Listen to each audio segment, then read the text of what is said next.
can really take the map and drive the instructor inside the classroom and link it to the M step, then everything will move.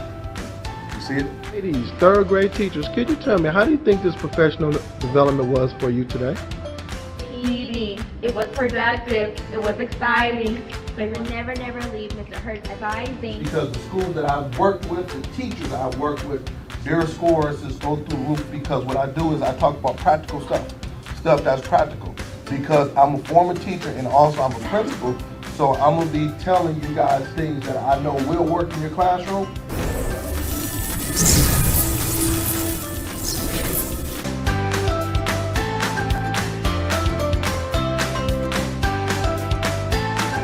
For booking, please visit shurt.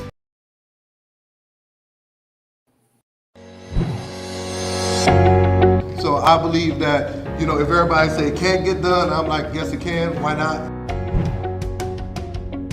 I said, if these kids can't read, then I'm not gonna promote them. All this, mom, dad, I'm looking you in your face and say this kid can't read.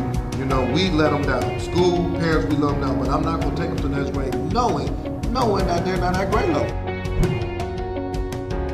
It's funny because I'm always like, okay, how are schools successful? Well, schools are successful when they demand greatness. Greatness doesn't come. We're about to make history. We're about to learn. We're about to grow. We're about to make history. And then, mark my words, it's going to be other school districts, other places around it that's going to be doing this thing. We're going to be the first model. And I'm speaking that into existence, okay?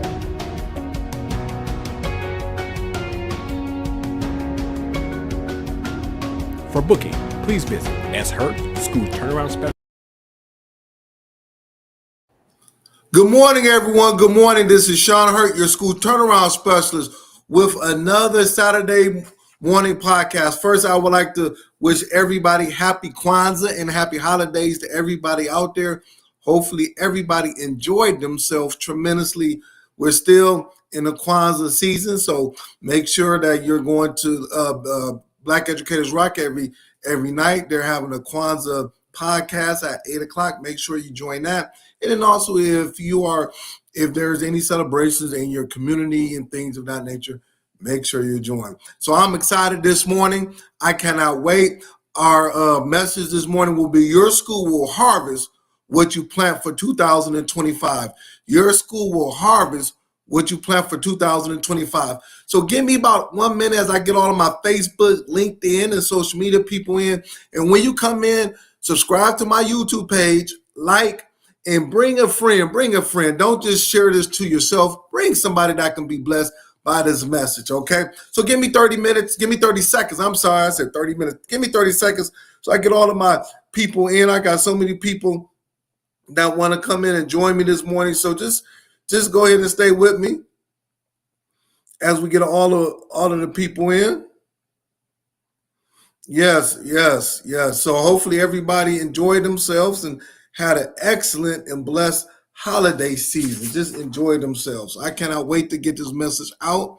We're going to have a good time with this message. It will bless somebody. It's going to bless somebody on this morning. It will bless somebody on this morning. So once again, let me know where you're coming from. Let me see who's all in. Let me see who's on in. Let me go to the chat box. Let me go to the chat box to see who's on in. Good morning, Mr. David Bell from Benton Harbor, Michigan. We got the same weather. So you know how it is. It's been pretty good. So we've been enjoying ourselves. This weather has been pretty good to us in Michigan. Good morning, Dr. Jeter. It's good seeing you. You guys probably got the same weather. You're down the street. You're about 3 hours away down in Illinois. So hopefully your holiday season was really good. Good morning to you, Dr. Jeter. Good morning to you, Mr. Sherrod Laws. Good morning to you, my friend. Good morning to you. Oh, you in the gym. I like to hear that. I have to get back at it. I'm going to get back at it on Monday. I've been eating good and just doing a lot of good stuff. But, that's what we do during the holiday season. Good morning to you, Principal Kafele. Good morning, my mentor, good brother. I wonder how the weather is down in Jersey. It's probably similar to what it is in Michigan. It's about 40 degrees outside. So good morning to you, Principal Kafele. And tell the wife I said hi.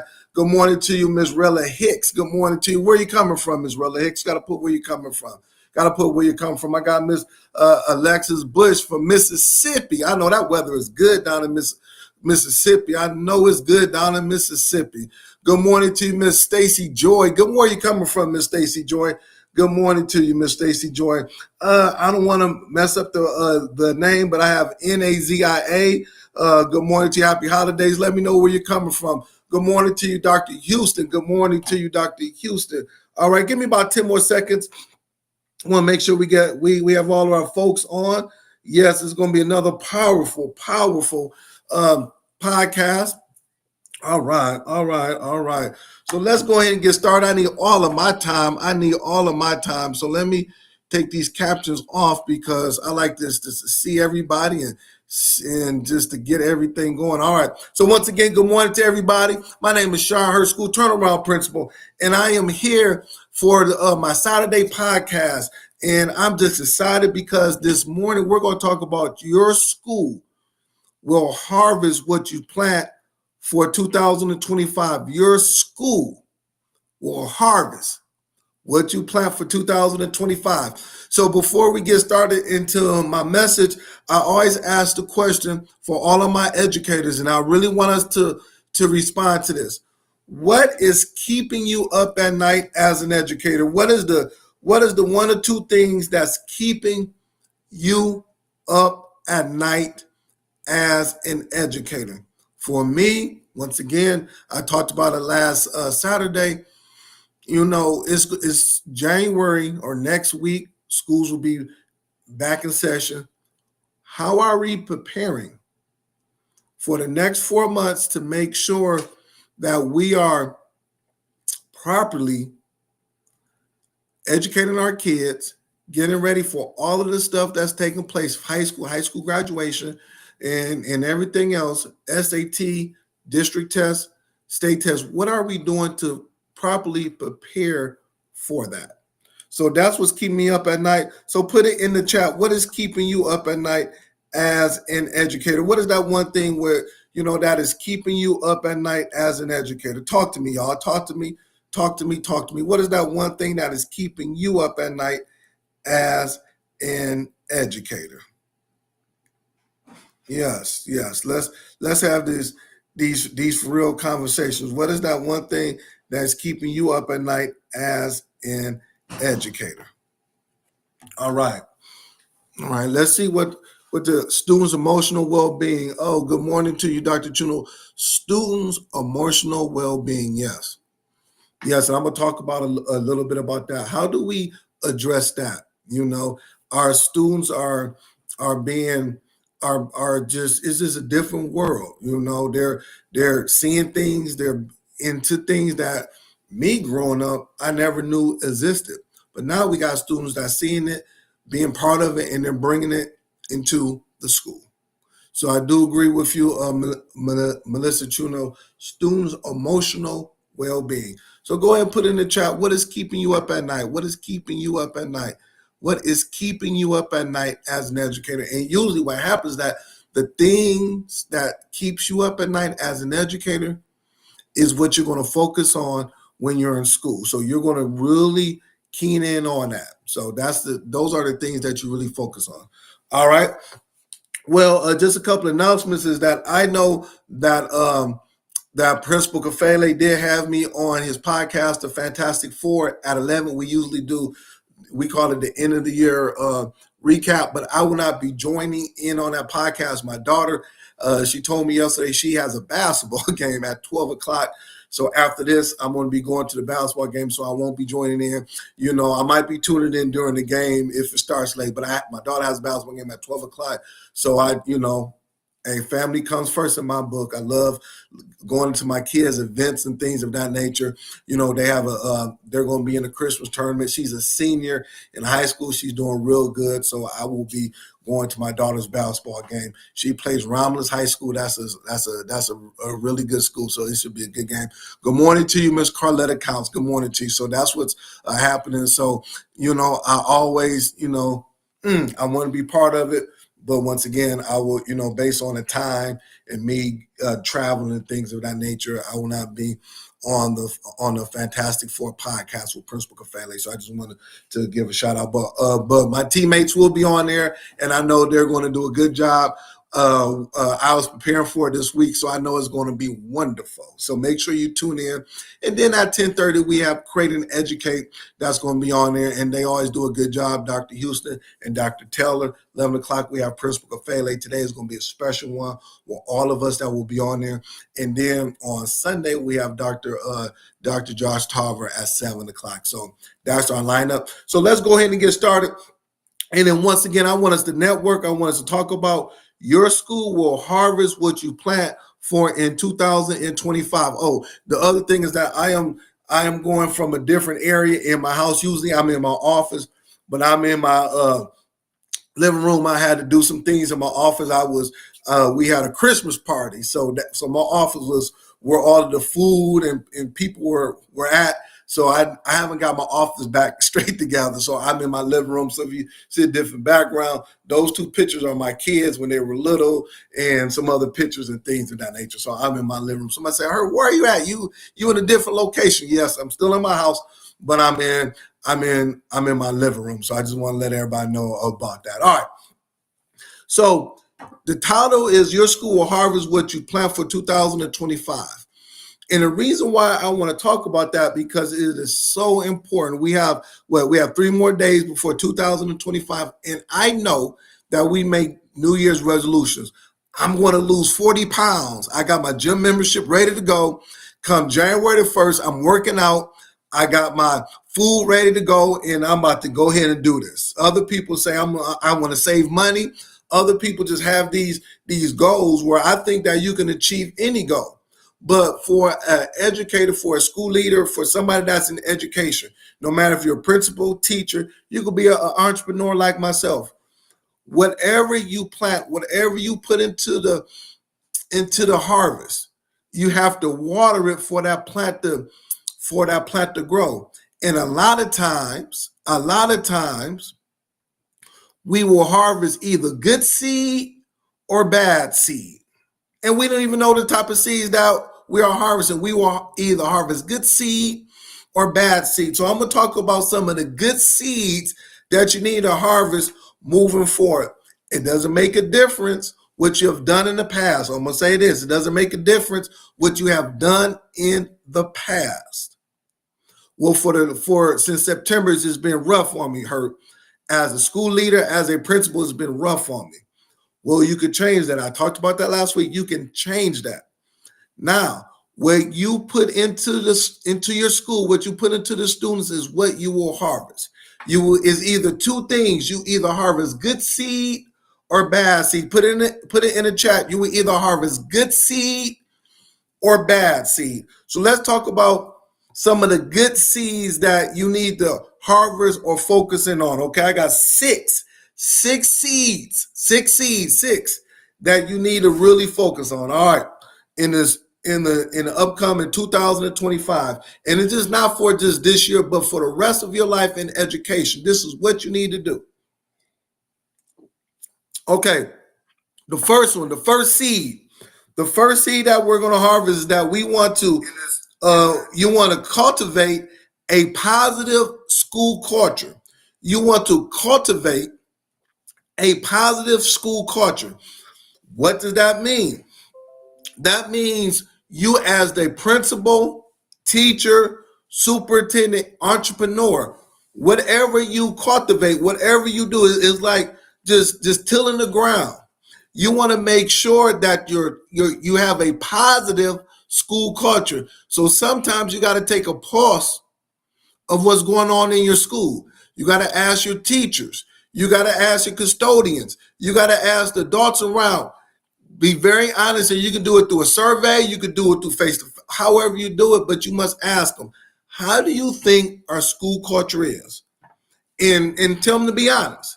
Tell them to be honest. If they say it is negative, it is bad, I don't like coming to work, whatever it may be, you have to change that school culture immediately for 2025. You have to change it. And sometimes you just got to be very honest with your staff and say, you know what? Maybe it was my personality. Maybe it's how I'm kind of abrasive. Whatever it is, as the leader is the one that sets the school culture. So if it's a negative school culture, it's something that you are doing as the leader that's causing it to be negative. Yes, I know you work 12 to 13-hour days. I know you work 6 days out the week. But if majority of the people is saying that the school culture is negative, you must change it. Cultivate a positive school culture. So I'm gonna pause right there because I'm gonna go slow. I don't want to go fast because this is so important. I'm getting some Ms. Counts, my good friend Superintendent Counts. At this time of the year, I begin to focus on teacher and student burnout. That is very important. That's part of the school culture. Ms. Counts has made a good point. Don't go in there. You got to look at, okay, is there burnout? Is there teacher burnout? Is there student burnout? That attributes to a negative or positive school culture. So you can look at that area right there. That's something that you need to look at. School leaders, superintendent, is there burnout happening at the school level? Thank you, Central Williams. Cultivate a positive school culture, number one. Let's just start with that. All right. Next is this. Invest in the right professional development. Invest. It is so important to invest in the right professional development for your staff. Provide ongoing training and development opportunities for teachers and staff to stay current in educational best practices.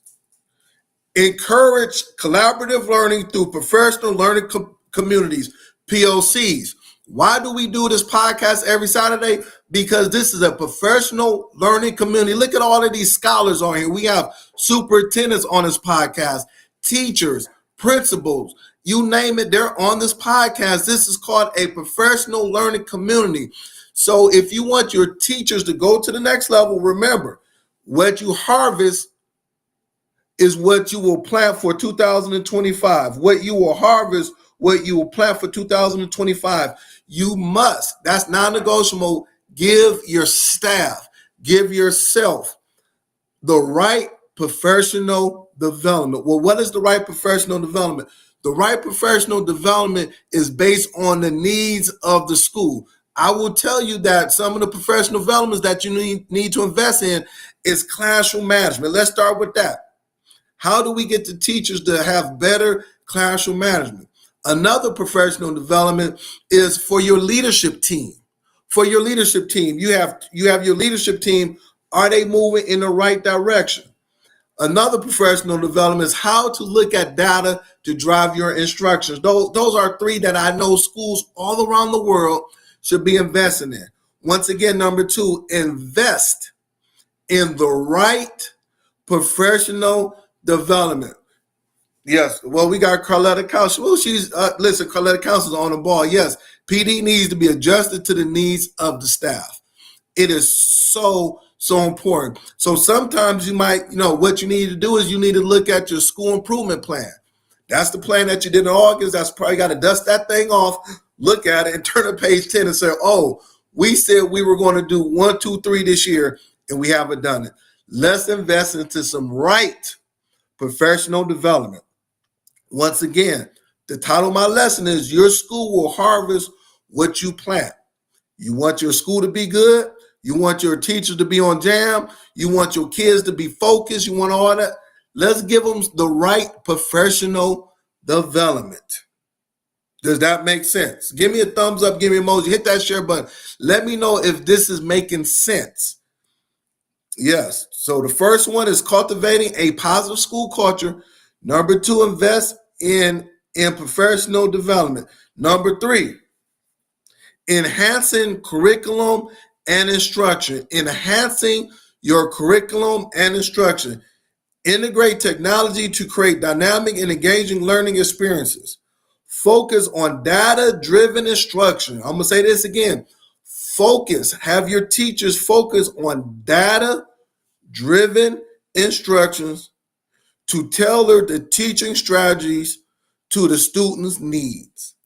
Focus on data-driven instruction. So I'm using the data to drive my instruction as a teacher, as a principal, and this is going to tailor the teaching, what I'm teaching, to the students' needs.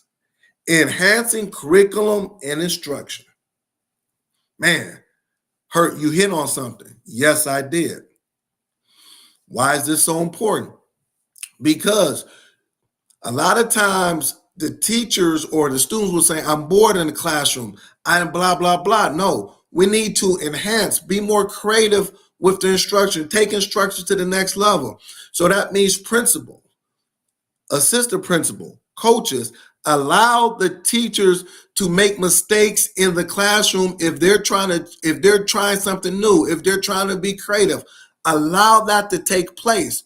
Like when I was a principal, I loved when I went to the classroom to look at what's taking place, and my teachers would do a science experiment or do something just out of the box or stand on top of the desk, whatever that they did. And I loved it because the first thing I said is that, are my students engaged in this lesson? Are they engaged during this lesson? So when I saw the engagement that was on a 95% of kids engaged, I was fine with it. We can worry about, the depth of knowledge and things of that nature, but engagement, are they having fun in the classroom, or are the kids in there just staring at the teacher looking like zombies, or kids in the back head down, or whatever it may be? But the teacher's still teaching. No, we need to enhance the curriculum and instruction. And the biggest thing I'm telling, and this is the work I do, bringing technology, the right technology, into the classroom that will enhance that instruction. Now, I'm not saying put a kid behind on the computer and just have them sit there type. No, but using technology in order to take that lesson to the next level. Yes. That's number 3. Enhancing curriculum instruction. That means your leadership team, they have to get trained on what that looks like, to be able to train the teachers or to be able to encourage the teachers to do it inside of the classroom.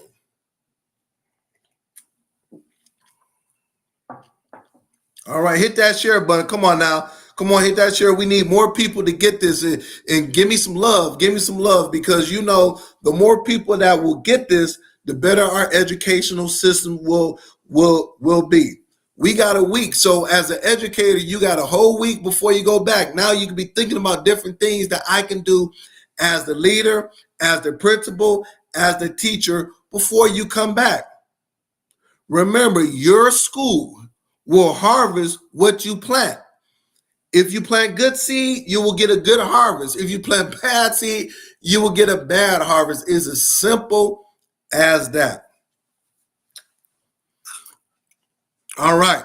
Number four, strengthening parent and community partnership. We missed that.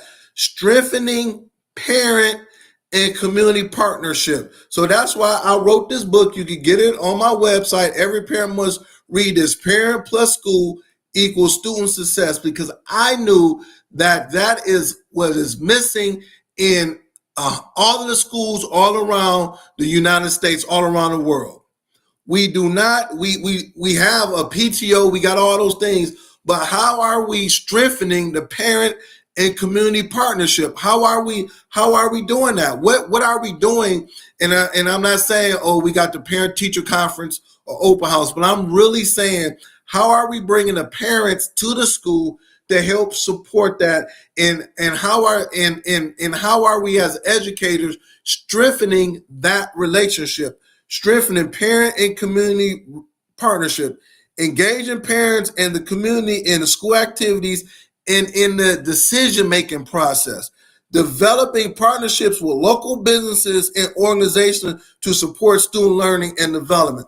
Let me tell you what I was able to do. When I was a principal, I was able to tap into my community. We have partnerships with a lot of the Divine Nine. I'm going to say this, the Divine Nine. They would come and they would support my school with donations. They would come and help out throughout the school day and things of that nature. So I had that partnership. And then I have partnership with local businesses as well. So whenever we had a reading night, whenever we had a parent-teacher conferences, local businesses would come and support, whether it would donate their food, that's what they did, whether it would different things, they were inside of my school. And then on top of that, I also developed a partnership with some of my parents. So we had a really good PTO. Now, I had to make sure that they got trained in how that looked and things of that nature, but my parents would advocate for me. So when something went down, if things went down that wasn't right, if I had something that was taking place, the parents will always support me at the board meetings. It was nothing for me to call 10 parents and say, I need you at the board meeting to talk about the goodness of our school because they're about to pass a bill, they're about to do something that's going to affect our school. Parents came, parents voiced their opinion, and then consequently, certain things we wasn't passed in our district. The other thing that I did was that I had a partnership with our state rep, our mayor, and city council. So I have partnerships with them. So I developed partnerships with parents and the community. That is something that is lacking because when it hit the fan, and you know what I mean, you know when it hit the fan, you're going to need people to advocate for you. You can't wait to try to get people to advocate for you when you need to have those people ready to go. How do you do that? You strengthen that. You might not be able to do that. Assign somebody. You have a parent, a liaison after school. You got somebody that deals with that. Assign somebody to do that. Assign somebody. That is so important. Why are we leaving the parents out of the equation when it should be school, student, and parent? We get that. We have a good running school. Yes, Mrs. Vanessa says that's brilliant. It becomes a community event and support to educate our students. Yes, and I'm gonna take 1 minute. And then what's going on is this: if your school is doing good, follow me very closely. Please listen to this. If your school is doing good, that means they have high test scores and they're doing good. The property value for the houses around in that neighborhood will increase. So if the houses are going for $185,000 in your neighborhood, your school is doing good, the property value for that house will go to 205, 220. That means that family across the street that might not even have a kid at your school, they have an extra $25,000 to $30,000 of equity in their house because of what you're doing as a principal. Oh, I'm talking good now. And then on top of that, businesses will increase within your community because now you're having the parents go to the businesses, going to the hair salons, going to the barbershops, getting their nail done, going to the pizza place, doing all. Now the businesses are thriving because now you got 400, 500 parents going to these businesses and partaking in the businesses in their community. That's what happens when school, community, and parents come together. Think about it. Think about it. That's what takes place. Hit that share button, teacher, Mr. Chuno. So teachers, yes, and then that's something that we don't talk about. We do not talk about it. I used to do that at the townhouse meeting. I used to be like, listen, before I became a principal at the school, property value was this. Now, since I've been here for 4 years, look at the property value of the houses. Look at the businesses. Look at this. Look at that. I would educate the parents. Is this not about the curriculum and whatever? I would educate the parents. And then Ms. Chuno, this is also with that. And I did this, and Carletta Counts can attest to this, and anybody else. We would have the businesses come to my school during September. It was reading night or something like that. The business would come to my school. I would have parents, of course, they would come, and the businesses would hire some of my parents to work in their businesses because I said, listen, why don't we just take it to the next level? If you're looking for people to work in your businesses, I have parents that would love the work, and they were hiring my parents on the spot. So if we had an open house, I would tell my parents to bring in their resumes or do whatever it may be. These 5 businesses, it will be a flyer. These 5 businesses will be hired on the spot on that day. And that's what I did for like 3 straight years, and it was a blessing. Okay. I'm gonna stop right there. It is 10:30, and I know Creating to Educate has there. So I just want to say thank you, everybody, for tuning in. Happy Kwanzaa to everybody. I still got 2 more, so I'll put it on my website. But I need you to do a couple things. First, I need you to subscribe to my YouTube page. Come on now, I want to get my YouTube page up. So just go on YouTube, type in Sean Hurt, and subscribe to my YouTube page. And if you have not purchased any of these books, make sure you purchase it during the holiday season. This one is for parents, and this one is to transform school. So just go on my website and purchase that. And if you would like for me to come and do professional development at your school, inbox me. We'll make it work. Okay. So thank you very much. Happy holidays to everybody. I'll see everybody next week. I love you. Thank you for all of the support. And 2025, here we come.